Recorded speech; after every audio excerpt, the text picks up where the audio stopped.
Hello and welcome to another exciting edition of Santos on Sports, along with my partner in crime, Mr. Chris Santos. I am Paul Santos. Welcome in. Thanks to our sponsors, first of all, Scotty's Pub, located at 202 Pleasant Street in Fall River. Citywide Glass with not one, not two, but three locations to serve you in Dartmouth, Fall River, and Taunton.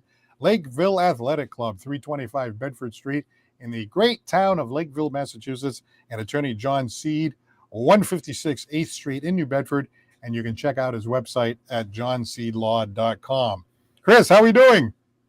Hey, Paul, doing well. Watching a little PGA behind me, a little Pebble Beach out in California, trying to get my sights to hopefully some warm weather ahead of us and getting back on the golf course. So just watching a little bit of that of the first round over in Pebble Beach.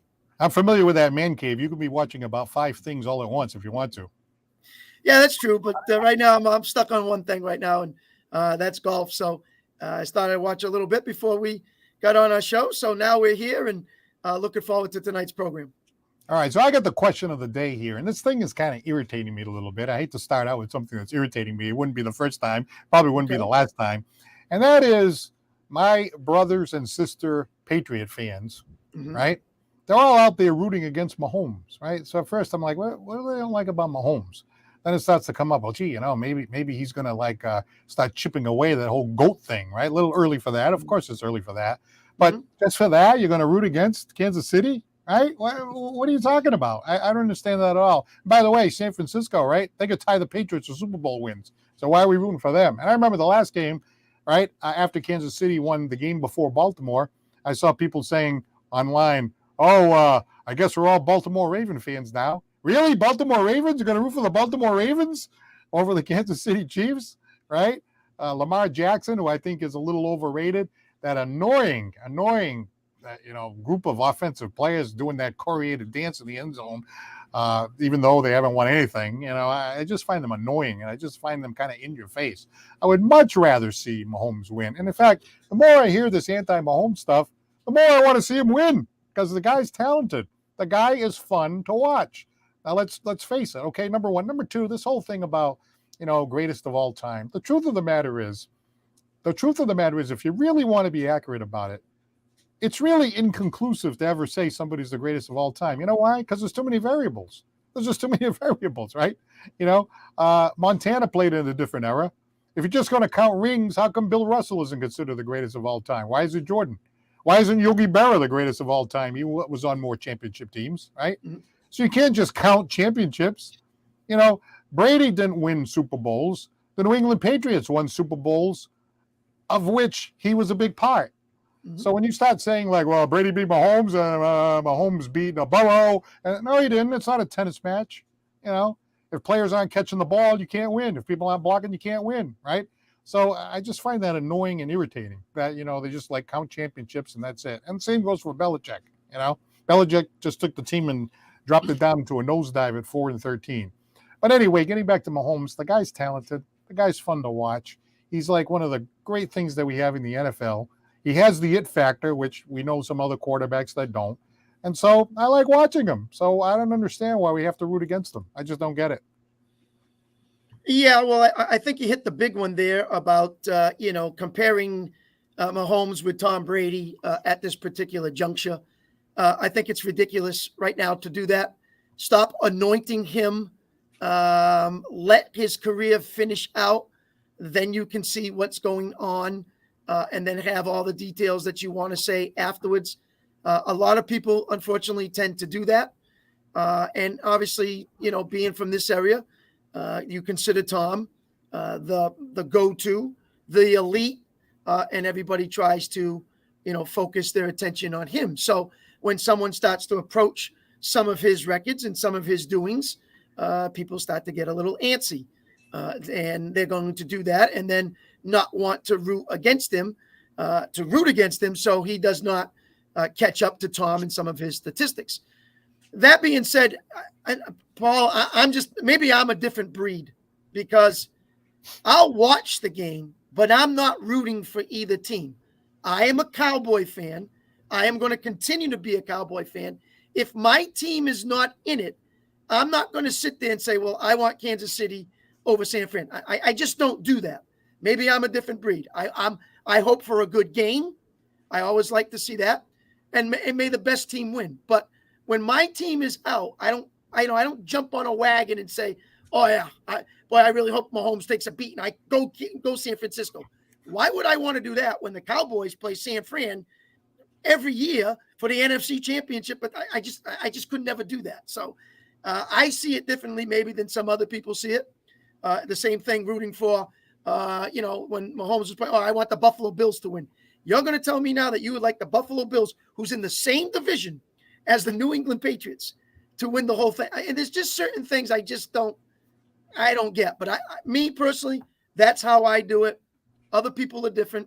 So I'll just sit back and, like I said, I'll watch the game, hope for a good game, maybe buy a couple of squares, and hopefully some of the numbers go in my favor. I see we got a message here from R.A. Ponce. Bang, bang, the Niner gang. Oh, they've checked in. And Yep. Tyler Lima says, like you, Chris, hopefully it's a good game. Well, yeah, I'm rooting for a good game. And I'm not rooting as hard, for Kansas City or any team like I would if the Patriots are in there. But I have to say, I do that. I'll root for the Bruins or I'll root for, the Red Sox. But then if they're knocked out, and then I'm kind of watching a team and I kind of like these guys. I think I'm going to pull for these guys. Not the same way I would for my team. Right. But I do tend to, and usually I root for the underdog, or the team that hasn't won before. Not in this case. I'm kind of, like I say, my fellow Patriot fans are kind of irritating me a little bit. But ordinarily, if I'm watching a game, I used to do that with Gretzky. Gretzky, one of the great players of all time, right? They won so many times that when, the Buffalo Sabres went in there and they're playing Gretzky and Gretzky's got 5 championships and Buffalo doesn't have any, I would tend to root for the underdog because that's what I like to do. So I pick a secondary team to kind of root for. You never do that? Even if you see a team that, or a player that you find annoying? Well, listen, in this particular situation, I probably favored a little bit more to Detroit. I felt bad for Detroit. Right. They've been snake bitten all these years, even with Barry Sanders and the things they get. So, yeah, I like to see a little more parity instead of the same teams all the time, which right now has been KC, Baltimore, San Fran, some of them same kind of teams. So, yeah, it would have been nice to see Detroit make a little run. Say, oh, look who's in this year. Isn't that nice to see? Something like that. I look at it more that way than to sit back and say, oh, man, boy, I hope Mahomes, gets hurt and he doesn't even show up and the team gets smoked. And I don't do it like that. So, I hope for a good game and just the best team wins. Well, I'm watching that game, right? That last game that Kansas City played, and every time Kelsey made a catch, and Kelsey had a great game. Kelsey really stepped up. He made some great catches. Mahomes made some great passes, passes that were caught on the fingertips. I'm like, wow, we don't have anybody like that on our team, on the Patriots now, But I'm watching that game, and, a lot of times, the networks like to stir the pot a little bit. They're like, oh, look at that, that Mahomes-Kelsey combination, they just passed the Brady-Gronk combination in this particular stat. I'm thinking to myself, oh boy, my Patriot fans, they're going to be going, oh, they want to hear that. You know what I mean? But I just don't look at it that way. I mean, we had our great run. We had our dynasty. We had the greatest of all time, at least up there with all the greats of all time, whether it's Montana, Brady, whoever you want to talk about. And we had our run for 20 years. We're spoiled like we are. Like you say, Chris, we're spoiled. And now all of a sudden another team is having their little run. And we're like, oh, we can't take it. We can't take it. Well, we had ours. You know what I mean? So just, Patriot fans, just relax a little bit. That's what I say. Yeah, I thought it was one of Patrick Mahomes' I wouldn't say elite games, but one of his better performances because it was a road victory. And number two, it was a victory where he does not have the weapons this year besides Kelsey that he's had in the past. And he put together a scheme and a game plan against Baltimore that I liked. Dink and dunk and then hit you. Dink and dunk, then hit you. And then run when he needed to run. He never made that big mistake. More of a kind of a Brady-esque kind of a game that was kind of impressive with some of the players that he has on this year's team. So to make a run with this group of guys has been pretty solid to say Mahomes has had a very good year and one of his better ones with the weapons that he has. And I'll go even one step further. If they go to the Super Bowl and they lose, right? Yep. I can hear it already. Well, Mahomes didn't win that one, Yeah. And they're not even looking at the fact that that team that he's on is not that good this year. The Yeah, that's defense is true. good, but the offense, people are dropping balls all the time and everything else, although they didn't drop them in the last game. I will Right. say that. But I Yep. mean, like LeBron James did those years in Cleveland, it was basically a one-man show. Now that not football's not a one-man show, but I remember Right. when LeBron was in Cleveland, he'd go to the finals and lose, and they say, oh, he lost another one, lost another one. If he wasn't on that team, they wouldn't even be a 500 team, right? So Mahomes really has stepped up with this particular team. I mean, you look at that team maybe, 5, 6, 7 games into the season, they weren't looking good at all. And here Now, they are. the defense got better as it went on too, because Right, they were right. nothing, that special. But they've kind of turned it around. But I'm seeing in the columns, yes, Yes, about yes. rooting against Mahomes. I got Oh, another one that now says no, I'm not rooting. So hey, give us a call 774-762-6234. Let us know why you're rooting against Mahomes, or why you want San Fran, or whatever it is.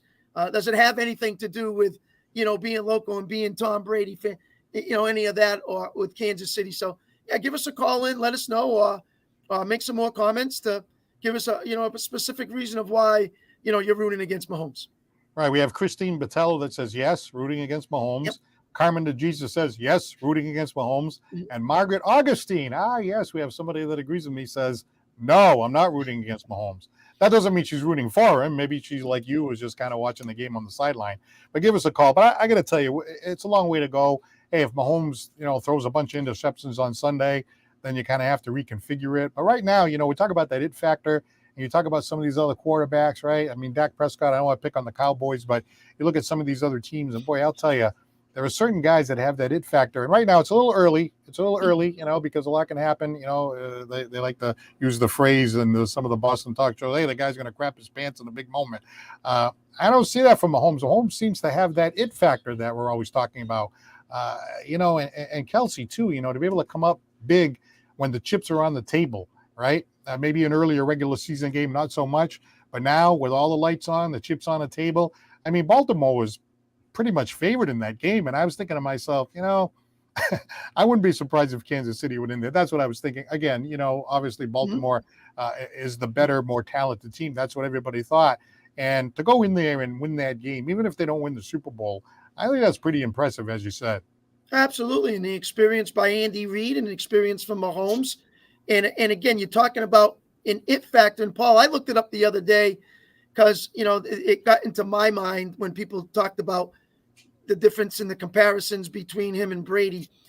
I got Tom Brady at 48 fourth quarter comebacks.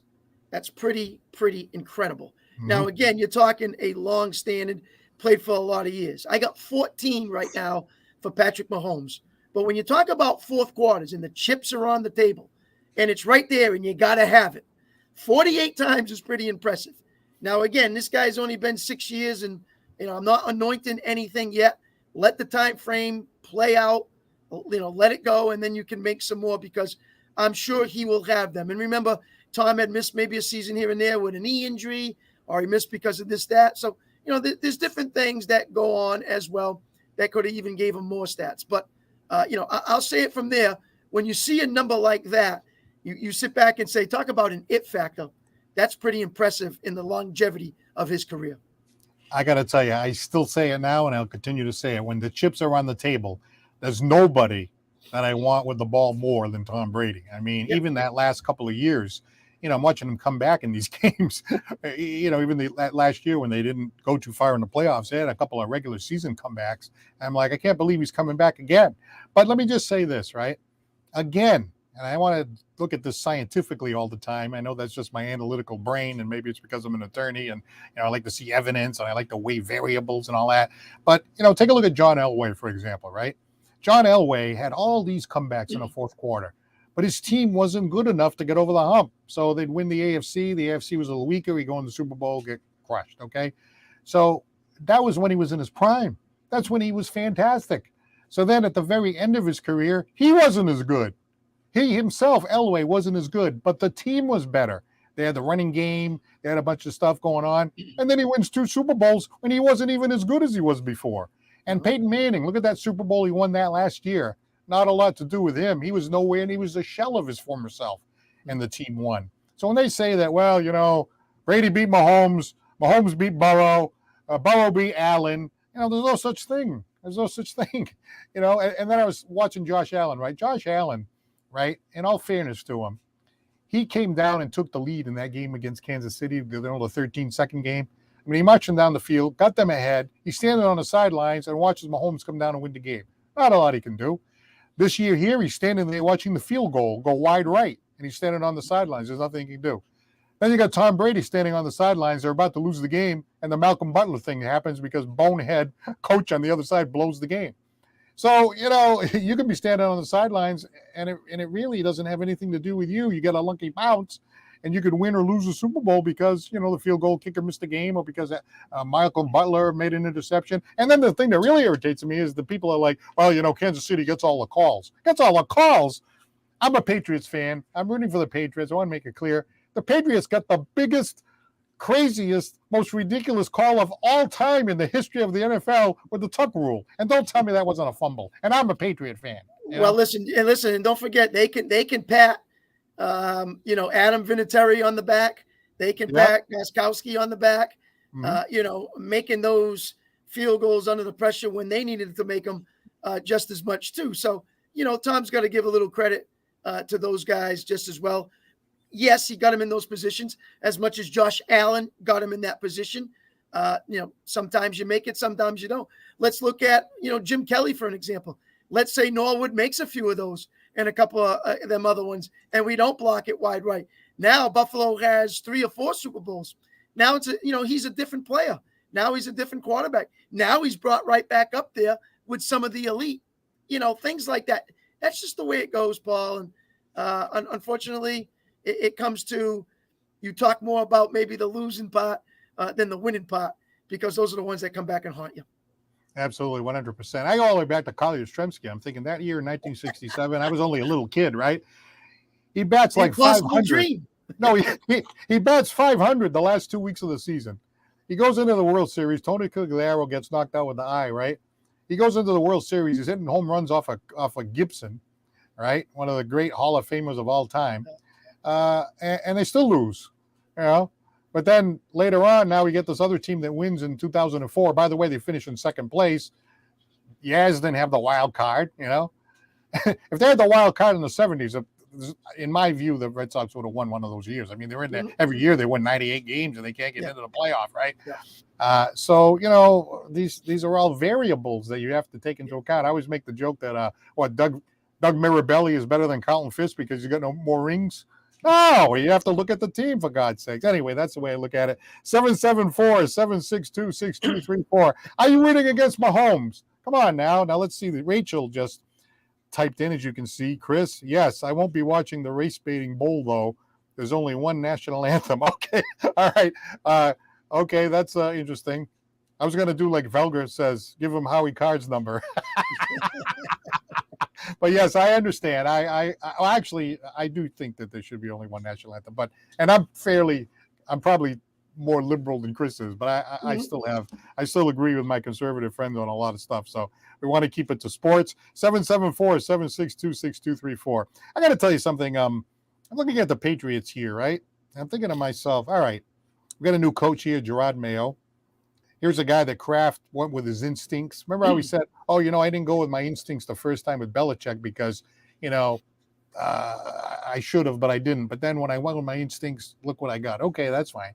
So now he goes with his instincts with Gerard Mayo. So I see Gerard Mayo. I'm impressed by him. I didn't know him. I'm watching the press conference. I'm like, hey, maybe this guy has like an it factor that we don't know about. Kind of like Tom Brady, his first year. He didn't have experience either, but he went in there and they ended up winning the Super Bowl first year of it factor. So maybe this guy has the it factor. But then I'm looking like, okay, who's the defensive coordinator going to be? I don't know, some guy with no experience. Who's the offensive coordinator going to be? That's some other guy with no experience. What are they going to do in the draft? Who's going to call the shots? Well, I don't know, the scouting department.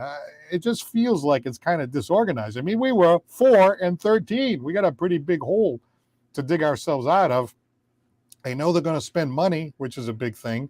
But can you just like draft a quarterback and spend money and that gets you to 500? I don't know. I think a lot more has to go right than that. What do you think?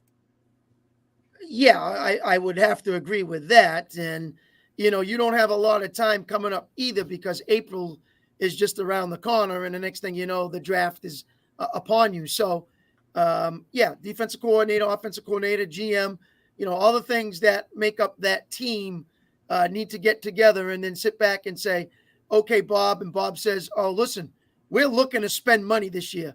I'm opening my wallet. Okay, you open your wallet. Now, what does that mean? Well, that means that the head coach speaks with the GM, talks with the other two coaches and says, okay, here's our philosophy. This is the direction we're going. Let's make it happen. So I'm wondering if it's going to be quickly and get it before April, or they're just going to let it, slowly take its time and then pick and choose and then kind of figure it all out. So I expect it to be done by the end of the month and then, see how we go and get ready for that April draft, plus with free agency. So, I expect them to spend some money and at the same time develop that prospect that they pick with that third pick in the draft.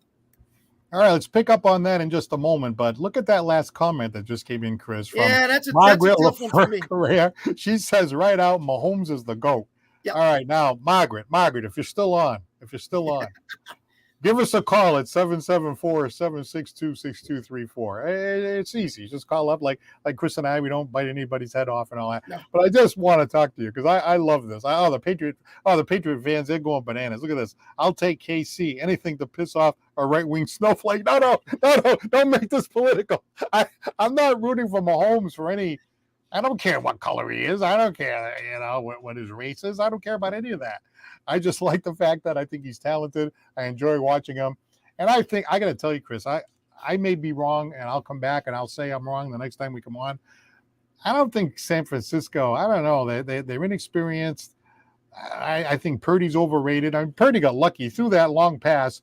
It really should have been intercepted. Mm-hmm. Bounces off the guy's head. The guy makes the catch. It was a great play. Purdy actually could have been intercepted a couple of times in that game. I don't think he's that great. I think he's like a top 10 quarterback maybe, but he's certainly not in the class of a Mahomes or Burrow or even Josh Allen. I don't think so.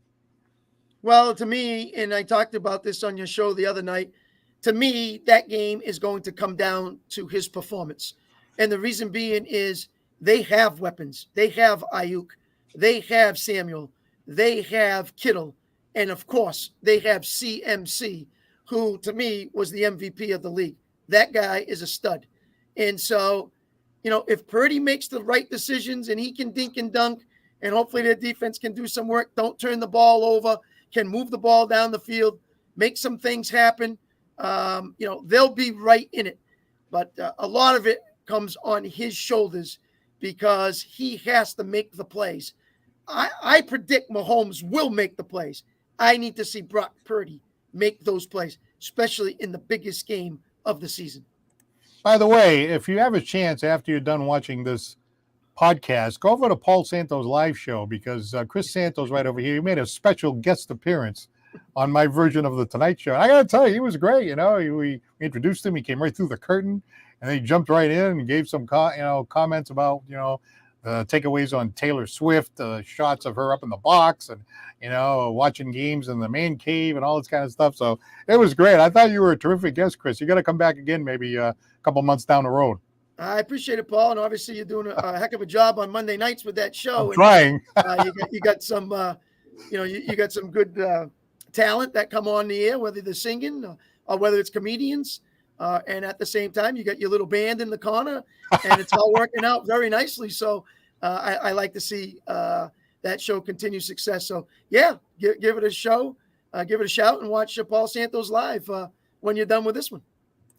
All right, 774-762-6234. I want to hear from the Patriot fans. Where are you? I hear crickets out there. You guys are nervous. That's what it is. You guys are nervous. Look at that comment from Margaret LaFleur Correa. Mahomes is the goal. Wait a minute. Time out. Wow, she's hitting a nerve over there. Listen, I'm not saying that he could not be one of the top in the league.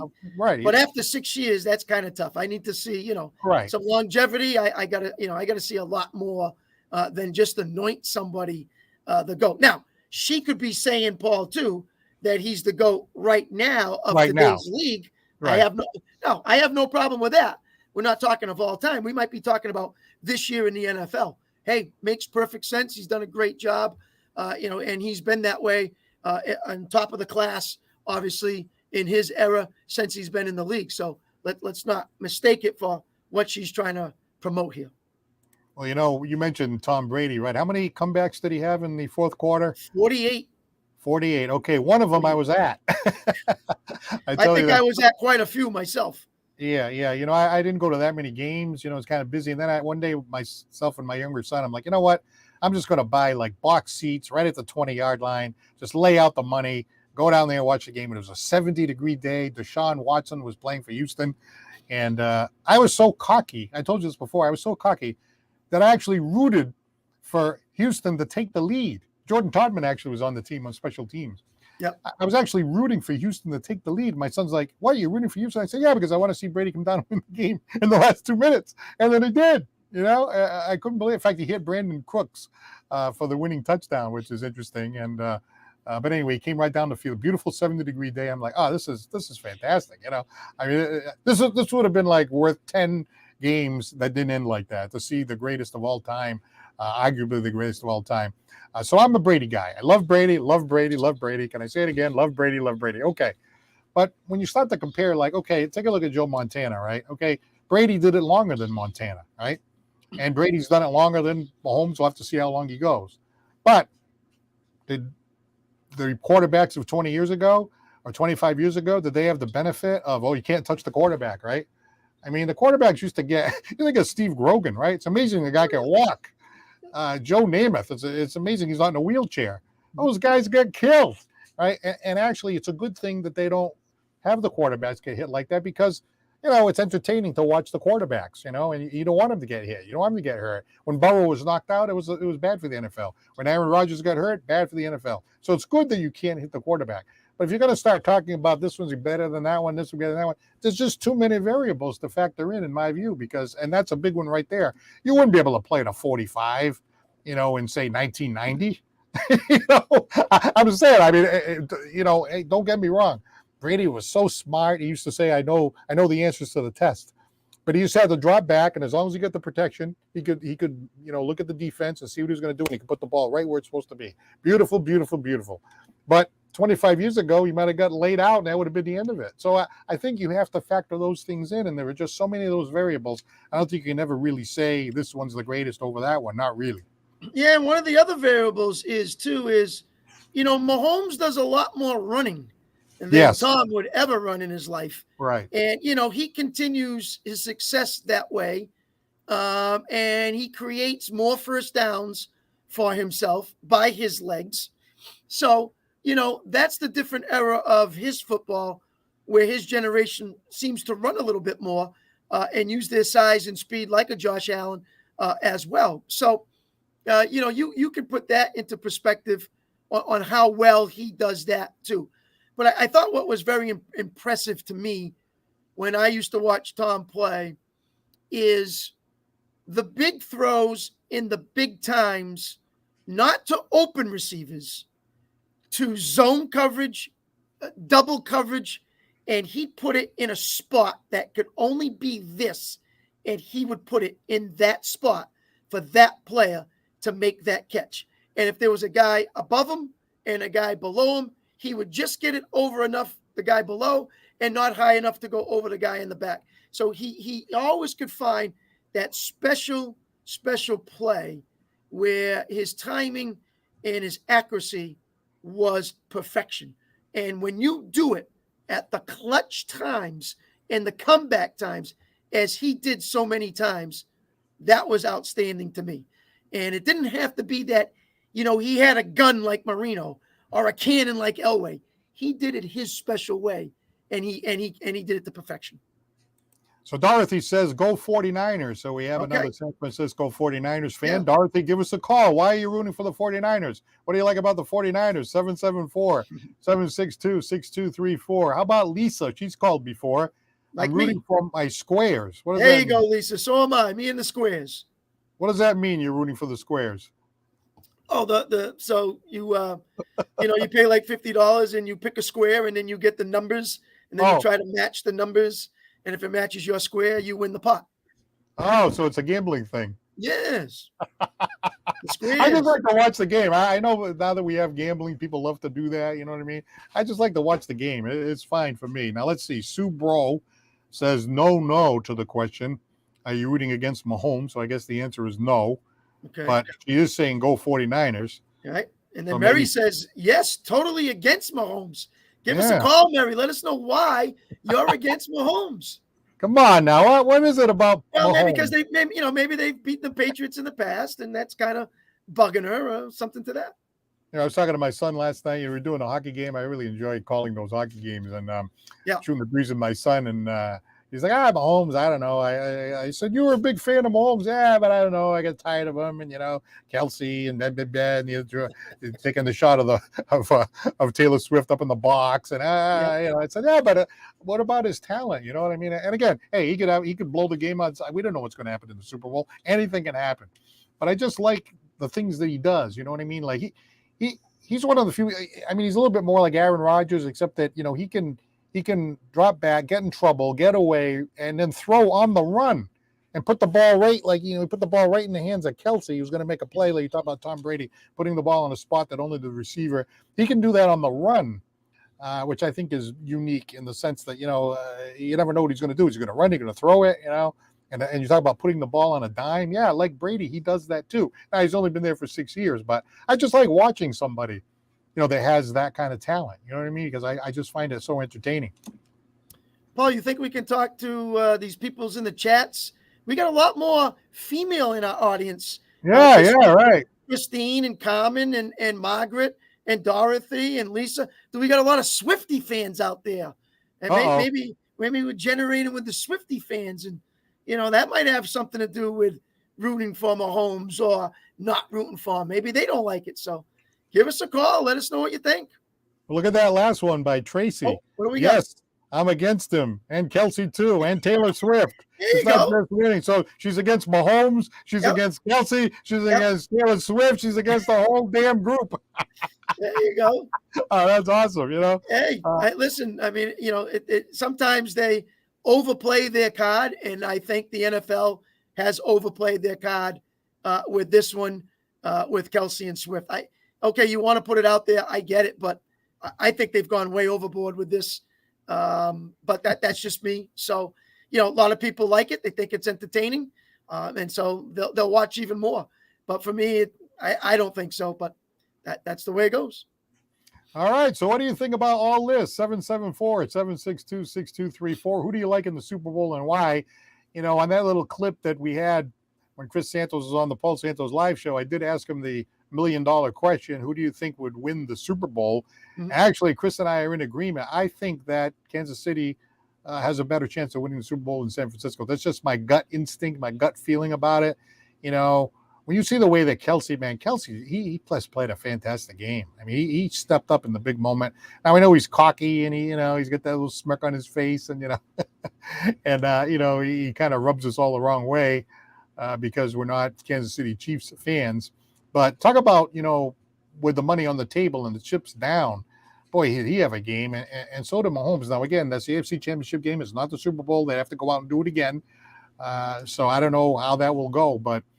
Boy, again, there are certain players that when the chips are down, I've always mentioned in our little conversations, Chris, right? Reggie Jackson, Big Papi. How about Big Papi? Talk about a guy with the chips on the table. Oh my God, I loved it when Big Papi, came up in those big situations. So, and now we got another one here. Walter Vinci says, "Let's go Chiefs." So we have a lot of Chiefs fans out there. I'm surprised, actually. Yeah, I'm kind of leaning toward Paul. I said it a little bit earlier. I think this game comes down to one guy. I think it comes down to Brock Purdy. I really know what Mahomes can do. I know what Samuel and Ayuk and Kittle and McCaffrey, but I think it's what Brock brings to the table to, I wouldn't say outplay Mahomes, but I would definitely say he has to keep up with him to kind of make sure that they stay in this game. And that they're really going to need him if they have any chance of winning this. Now, we know what Patrick can do. We've seen it. But to me, it comes down to, Super Bowl for a young player like Brock Purdy and what he can do to take it to the next level. So I'm really, really focused on how well he plays. Sounds like Craig Dzezinski looks at it the same way that you do, Chris, as he says how Brock manages the game. Yeah. Yeah, the way that's whole set up, the San Francisco 49ers, right? They built everybody else and then added the quarterback, as opposed to, some teams that get the quarterback Yeah. and try to build around him. And that's a sort of like a debate that's going on now with the Patriots. Like, should the Patriots just go for the quarterback and then try to build around him? So the Patriots build up the whole team and then plug in the quarterback the way San Francisco has done. If San Francisco wins the Super Bowl, and even if they don't, they've kind of reiterated and reproven that you can get to the Super Bowl without like one of the top 3 or 4 quarterbacks in the league. Yeah, and remember how San Fran did it, Paul. This is Mr. Irrelevant, last pick in the draft. You're not expecting, this to turn out the way that it has. They put him in when they needed to put him in, and then success happened, and then more success, and then the buildup kept going, and then they had to keep him in after that. And of course, he made it work. But at the same time, that defense stepped up when it needed to. The addition of McCaffrey has been huge. That's 75% of the offense in my eyes. What that guy does with the ball, running, blocking, catching passes, the guy does it all. And then obviously you have the other 3 weapons in the receiving department. So, that's a lot put on the plate of this young man. So how he manages, how he performs, and even as Lisa came out and just said that she's hoping that McCaffrey has a monster game. And yeah, you want to keep Mahomes off the field, but the way McCaffrey does it is obviously the run. But if they stuff the run, they can use him out of the backfield. And that's when Purdy has to know, hey, I got to check down. I got to get it to him. Hey, I can't make the mistake on a screen. I got to do the right plays, manage the game the best I can, make sure he gets enough touches, get enough touches to keep him involved and keep Mahomes off the field. So that's why I believe it all comes down to Purdy. And Craig Dzezinski, he's comparing the 49ers to the Chiefs. The 49ers is more of a system team. Chiefs is a Mahomes-Kelsey game. Chris talked about that a little bit before. And how about Walter Vinci? Oh, this is a good one right here. Oh, this is a good one right here. Y'all only hating on Mahomes because he's threatening y'all's records. Oh, yeah, that's a guy I want to call. Walter, give us a call, 774. Well, Walter, I mean, listen, New England fans. Come on now, put your money where your mouth is. Give us a call over here. Well, hey, listen, we said at the beginning, New England fans are going to, they're already putting up records and they're already putting up comparisons. And like I said, don't anoint them anything. Let it play out, let it go on. And then, you'll know a little bit more. But it is what it is. Again, the 49ers is a system team.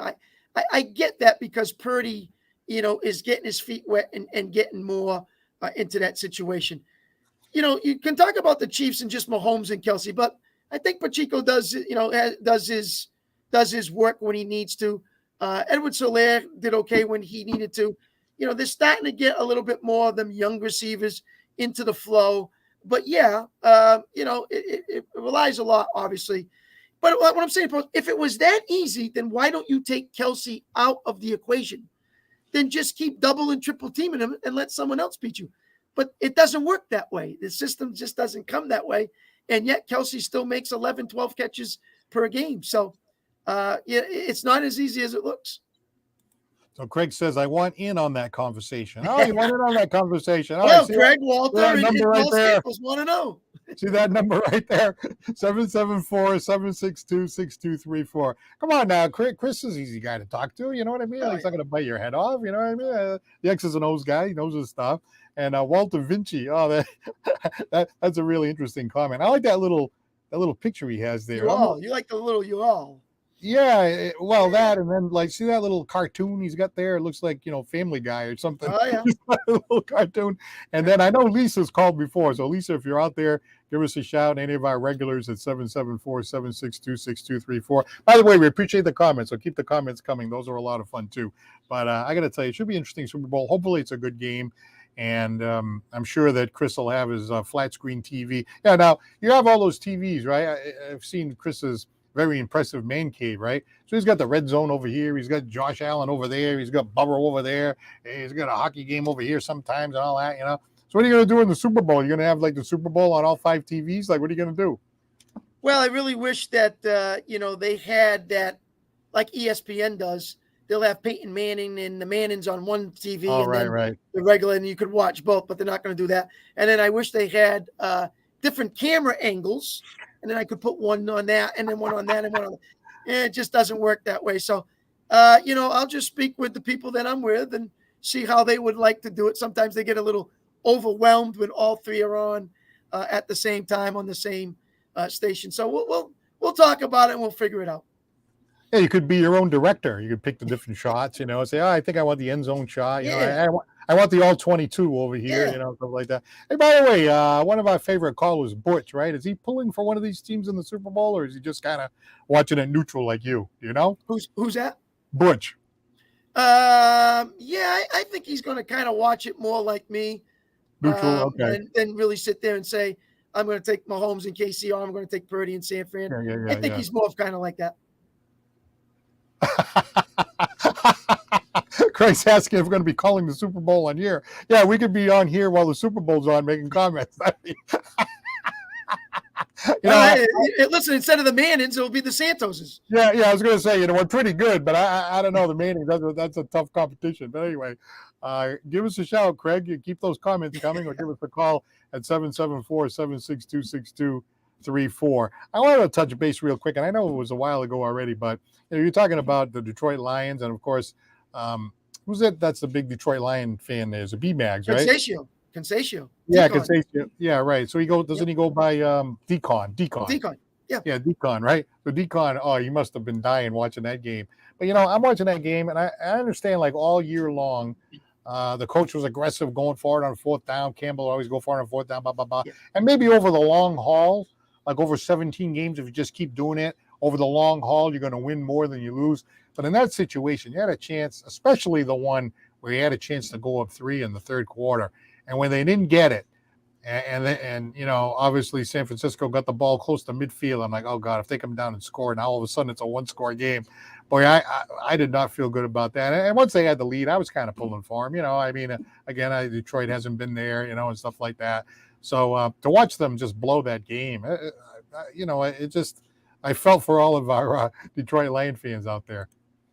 Yeah, obviously it's a tough loss, and then obviously how it went down in that second half. I'm a firm believer of, playing at home compared to playing on the road, playing in playoffs compared to regular season. I just think you take as many points as you can get. Again, 45 yards, 47 yards, whatever the field goals were. You take a shot at that. I don't think the players would have cringed, even though you've been going for it most of the year. I still think they would have said, hey, I get the decision. And instead of 24-7, it would have been 27-7. So that would have been one. And then the other one, now you're down and you can tie the game compared to now I don't go for I go for it and I don't make it. Now I'm down by 3 still. So that one was a little bit more disheartening for me, and probably for Lions fans. That second one was a lot tougher to watch than the first one because you were still up 24-7 on the first one. But that's how I would have played it. But hey, that's the way they go, and he's sticking by it. He says, hey, that's the way we've played all year. I'm not taking it for granted, and I'll take the blame for it. So that's Dan Campbell. At the end of the game there, even, right, and Greg Olson, who I think is an excellent color guy, he pointed out, he says, hey, if you run this ball right now, you better get in because otherwise it's an onside kick. Yep. And then they tried to run the ball. I mean, the onside kick, the way the rules are now, you get like a 1 in 100 chance. I mean, it's almost like negligible how many times an onside kick is recovered.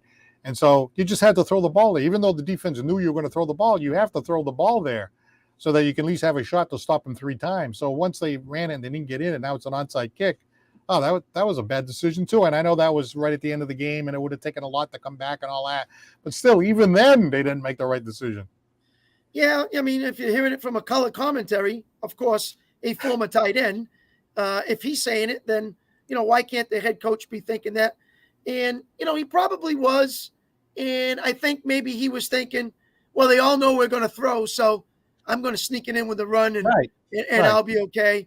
Again, it backfired. It didn't work in his favor. So, he had to eat crow on that one and then start over again and then figure out on the onside kick. But obviously too little, too late. But just a tough way to lose, especially when you're ahead all that much. But hey, we've seen that in the Super Bowl, Paul. Falcons, Patriots, 28-3. Yeah, that was amazing. So we've seen that too. So it doesn't only happen with the Patriots. It happens to other teams as well. And it did, and it hurt the Lions. I got two real 1-minute stories I'm going to tell you real quick. One of them is when the Patriots were behind 28-3. My son was there with his girlfriend, and his girlfriend at the time lived out of town. He was going to drive her home. So it's like, 28-3. This game's over. You know what? Just wait one more possession. Just wait one more possession of the Patriots. Tom Brady. So of course they score, and then it's like, oh wait a minute, all right, now down by a couple. All right, just stay a little bit longer. All of a sudden, another one. Obviously, they come back and win, right? Hey, hang on 1 second, okay, Nelson. We got Nelson from Fall River. The other one is when Big Poppy is up at the plate with the bases loaded against that Detroit. Remember that year against Detroit? And he hit the grand slam with a police officer, put his a police officer put his hands in the air, and as the player flipped over. My son was in the cellar playing video games, and I'm like, hey, Andrew, Big Poppy's up with the bases loaded. I said, if it's a grand slam, it ties the game or whatever it was, So he's like, okay. So he came upstairs and he freaking hits a grand slam. That's it factors. 2 it factor examples right there. So that's how that works. Okay, this is one of our favorites here. Nelson from Fall River. How are you doing? Hello. What's going on? I have a new nickname for the NFL. To me, it's no longer the NFL.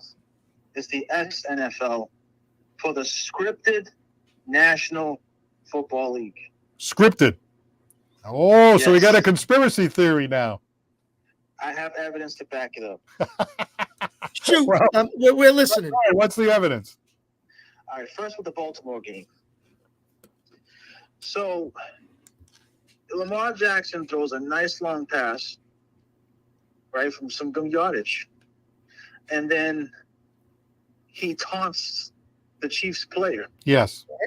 Loses yardage, which to me, I'm saying, why would you want to taunt when you're, in situations and stuff like that? I would assume you keep your emotions in check until when you can celebrate in the end zone for a little bit. Not during a very, very, very important drive. All right, so you think he's in on it? In on some kind of conspiracy? There's more. And then towards the end, in the red zone now, you have him, going into the end. He dives head first with the ball hanging out. Yes. Right. That makes it easy for the defender to knock it out, to do a touchback, and the Chiefs take over. Right. I'm like, okay, so, it makes no sense. You dive with your body, but you protect the ball. You learn this. They all know this. So I'm like, it's just, there's that. I thought you were going to say that the officials were in on it more than the players. Well, look, the officiating, that's also questionable as well, as we know from many times, questionable calls. But then you just have clear evidence of this. And then, secondly, the Detroit game. So you're in the, close to the red zone, or in the red zone where you can kick a field goal to tie the game, and the head coach goes for it when there's literally a little over 7 minutes left in the game. So to me, it just doesn't seem right to me, because I don't think Bill Belichick would have went for it with a little over 7 minutes in a game. You're giving the defense to make a stop, and then most likely if they stop the Chiefs, most likely they'll get the ball back and you could have a game-winning drive. All right, so let me stop you there. I want to get Chris's thoughts on that. Yes. Do you think that the NFL kind of wanted to see Taylor Swift and the Kelsey and the Chiefs and all that go to the Super Bowl? Well, I don't know if you can put it that way, to say that, they would rather have them than Baltimore. But there are some some tough officiating at times that go against you, that make it look like, something's kind of scripted, as Nelson is saying. But I also look at, and Paul, you mentioned it a little bit earlier, discipline. And where was the discipline from Harbaugh in this game when you're celebrating as the offense is on the end zone, when you're doing all this dancing and this scripted performance you're putting on, and then, you come out and you make that play and then you stand over the guy, and you act like a big thug when you don't really have to do that. Just make the play, and a rookie to boot. Just get back in the huddle, give the ball to the ref, and let's go. Hey, it's situation here. This is the AFC Championship. Get in the end zone and win the game. And the same thing at the end. He caught the ball. Yeah, I've seen guys more than just him, take it from underneath the arm, bring it to the hand. But, you got to be one of those kind of coaches to say, you're undisciplined. We don't do that. You keep it tucked in and you go in there shoulder down and you get your body and you use all your weight and you get over that line and you find a way to do it. Some guys are better at it. Some guys are not. So, Nelson can put it that way, and a lot of people will see it that way. It's just very hard. It's spur of the moment. It's a lot of decision making. But again, there are times we've seen some officiating go the wrong way. And if you've got like Baltimore with 18 penalties and you got KC with 4, let's say that was the example, people would sit there and say, geez, how are you getting 18-4? Things like that. It's like in basketball when LeBron only does 5 and everybody else has 25. And you're like, wait a minute, how did Toronto do 25 fouls and the Lakers only did 5? So, there's a lot that goes on with that. Unfortunately, that's part of the game. But I blame a lot on Harbaugh on kind of discipline a lot with that team too. All right, Nelson, we got another caller coming in, but I want to ask you real quick before I let you go. Who do you like in the Super Bowl? Oh, wait a minute. Sorry, go ahead. I'm gonna go with Kansas City. Okay. I'm gonna go with Kansas City. They seem to defy the odds whenever they're underdogs. And the last thing I'll say, guys, is but before sports betting was a thing now across the country, we never hardly ever seen stupid calls like this in the NFL. And it's just I feel bad for the sports bettors who take the time to study whatever stats they need to, and then the bogus decisions like this can cost people money. So it's very suspicious. I'm not saying that players don't play hard. That's not what I'm getting at, but it's just these chain of events is making things kind of suspicious in the eyes of sports bettors because it just doesn't make any sense. All right, Nelson, I'm not sure I agree with you all the way, but I appreciate your perspective, and please call again. Yes. Absolutely. All right, Thanks, thank Nelson. you very much. That's Nelson in Fall River. Okay, let's go to Craig in New Bedford. Good evening. Hey, good evening. How are you? Good. This is a gentleman that's been commenting. So my thought is it had to be a conspiracy because there's no way that the Patriots were this bad this year. Oh, I come before in 13. Can you imagine that? We actually had a couple of people predict, at least one, Mario, which you haven't heard from. He predicted 4-13, which we couldn't believe. But yeah, we're so used to winning. This is a tough one to take for the Patriot fans. Oh, definitely is. And he must be in on it if he knew the exact record. What do you like in the Super Bowl? I'm going with the 49ers. I can see Brock managing the game. You got McCaffrey, which he's untouchable. Doesn't matter. And then you're going to see Chiefs drop the ball like they've been doing half the year. So I'm going with 49ers 27-24. Are you a Patriots fan? I am a Patriots fan. All right, before I have Chris respond, are you rooting against Mahomes because you're a Patriots fan? No, I'm rooting because I like how, right. one, McCaffrey, his father used to be on the 49ers. 2, I just like how they played this year. They managed the game right. They played hard, and I think they deserve to get the win this year. Cool.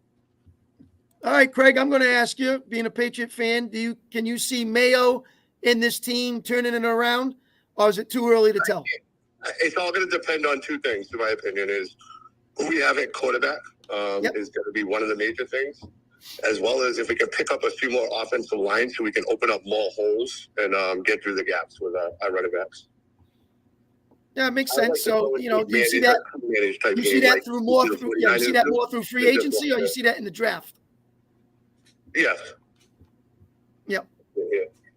More in the draft. Okay. All right. Well, I hope they can turn things around. That 4-13. I know we're spoiled, but we got to get at least back to 500. Yeah, exactly. Well, listen, Paul, the NFL, according to Craig, is making a conspiracy toward them. We have to get on his good side so Yeah. he can make it so it's scripted that the Patriots do well this year, the next year. But have a good night, guys. Yeah, Craig, thank you very much for calling. Thanks for calling. Appreciate it. All right, Craig from New Bedford here on Santos on Sports. I don't really buy the conspiracy stuff myself. I mean, you go back over the history of all these games this year, last year, any year, there's always calls that went one way or the other. I mean, the New Orleans Saints, they really got hurt badly with a no call. Remember that year, the pass interference? Patriots, of course, benefited from the tuck rule and everything else. I mean, sometimes the calls go with you, sometimes they go against you. Look, I mean, I just don't see it. Now I'm looking at Sandra J. Sylvia. She's saying she's not watching the Super Bowl. I mean, everybody watches the Super Bowl pretty much, right? I've had enough of this whole Kelsey and Swift crap. And she's a Patriots fan. Even better. The Patriot fans, I think you're right, Chris. I think we're spoiled. I think 20 years of this, 20 years. I mean, it's a good chunk of my life, 20 years, And my oldest son is 30. That means from the time of 10 all the way to now, basically 10 years old all the way to 30, the Patriots are in the Super Bowl every other year. I mean, it's unbelievable, So now I got to tell you, I'm in my early 60s. I don't know if they're ever going to win again in my lifetime. They got to do it. They got to do it in the next 15 years or 20. Otherwise, I'm never going to. I'm glad I got the 6 that I remember. Yeah, well, Laurie's chiming in and saying always rooting against Mahomes. Yeah. Never liked him from day one. He's a little too big for his britches. So go 49ers. Well, there you go then. I think, Paul, for those 20 years, after like maybe the first 3 or 4, Brady became kind of the poster child of the NFL. I think the NFL is trying to find someone to carry their product. And I think it's Mahomes that they really like to see carry their product, as a top elite player in this league. And I think that's big. Now, I don't know. I don't think Brock Purdy can be one of those kind of guys with his character and his mannerisms and how Mahomes does it compared to, some of these other guys. So I think the NFL likes it that he's doing what he's doing. I think these guys at this level, especially the elite quarterbacks, I don't know if I want to use the word cocky, but you have to have a certain swag about you to play absolutely. at that level. I think so. And Tom Brady, right? He was smart in the sense that he would carry himself in a certain way on the podium. But if you talk to players that played against him, I mean, he would trash talk. He would try to get in your head. I mean, he would do all these kind of things that a very confident person would do. And you take a look at Joe Burrow, right? You ever see Joe Burrow come into the game? He comes into the game with the fur coat and the, $500 or $1,000 sunglasses, and he comes swagging in, like that. And, I mean, Lamar Jackson is an exciting player. The way he runs around, Josh Allen is an exciting player, So it's not just Mahomes. Obviously, you want to have somebody that's kind of up there like a Brady, but, obviously you had Peyton Manning and you had some other people trying to challenge Brady, not successfully so. But, those top 3, 4 guys, I mean, that's why people watch. It's entertaining as hell watching these players play. Well, they don't call him Joe Cool for nothing. That's what Joe Cool is all about. So Bo tries to play that part once you get, anointed that name, and then that's what's happening to him. So, and I think Mahomes handles himself pretty good on TV and during interviews, maybe compared to a Lamar Jackson and some of these other guys. So the NFL kind of likes that, and they want to see more of that. And then, listen, how many times have you watched these commercials, Andy Reid and Patrick Mahomes? I don't see commercials on Lamar Jackson. I don't see commercials on some of these other great players, but they'll do it with Mahomes because he has that kind of personality that can go far in the NFL. And, we benefited having Brady. There's no question about it, the Patriots. Yeah. Like, he started to make some commercials towards the end and, stuff like that. And Craig gets his last shot in. As long as he isn't around his brother or wife, he's okay. Yeah, the brother has made some comments. And, of course, Brittany Mahomes, she could be a little obnoxious. But, hey, she's going to bat for her man. I mean. Hey, listen, Tom Brady's father makes all these comments, and he still talks about the difference, right. Kraft made the biggest mistake of his life letting my boy go, and Bill's a little bit of egomania. So, I mean, even Brady's father and a couple of the people have made some comments. So, listen, that happens all over the place. That's called drama. That's today's entertainment. That's reality TV. They all love it. and that's what they want to see. You're sounding like an old guy there saying all that stuff. You know, I don't care for it, but Well, just play ball, man. Just play ball. hey, how about Giselle that year that, remember the receiver dropped the ball? Who was it? He dropped the ball, and then she said, my husband can't throw the ball and catch it at the same time. Remember that? 1 year in the Yeah. Super Bowl?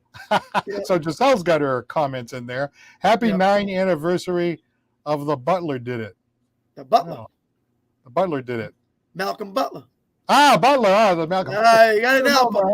I'm Lisa, slow. Lisa, sometimes I gotta help out Paul. He shows his age at certain times, and I gotta help him out.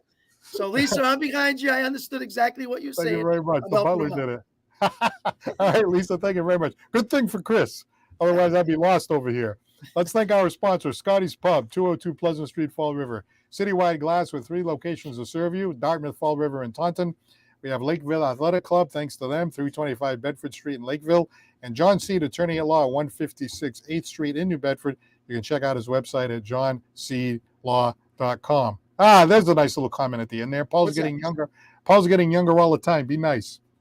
Listen, Craig, I've been out in the street sometimes. People say, hey, is this your father? I mean, what do you want me to do? Craig, I don't know what to tell you. You know, Santos, they say, is this your father? They don't even say, is this your brother? They come out and say, is this your father? Oh, I don't know what to tell you. One appearance on the Paul Santos live show, like coming through those curtains, you know, now he wants to be a stand-up now. You know what I mean? You know, I said, you're doing good. You're doing great. I love it. We're all good. I love it. See, Craig's laughing. He knows. He knows. All right. Well, hey, hopefully it'll be a great Super Bowl. I'm not sure if we're going to be on before the Super Bowl. Like, you know, got some stuff going on. I'm going to be out of state for a little bit, although I might be able to zoom in. If we do, Paul, maybe we can get the prediction. What do you guys predict for a score? Right. And predict who's going to win. So I know Craig already came out with like a 27-24 49ers. Maybe we can do that for a show next time before the big game happens. Yeah, that sounds good. I think that's a plan. Let's All see what right. we can do. For Chris Santos, I'm Paul Santos for Santos on Sports. Thanks to everybody for contributing and calling in today, and we'll talk to you again real soon. Have a great night.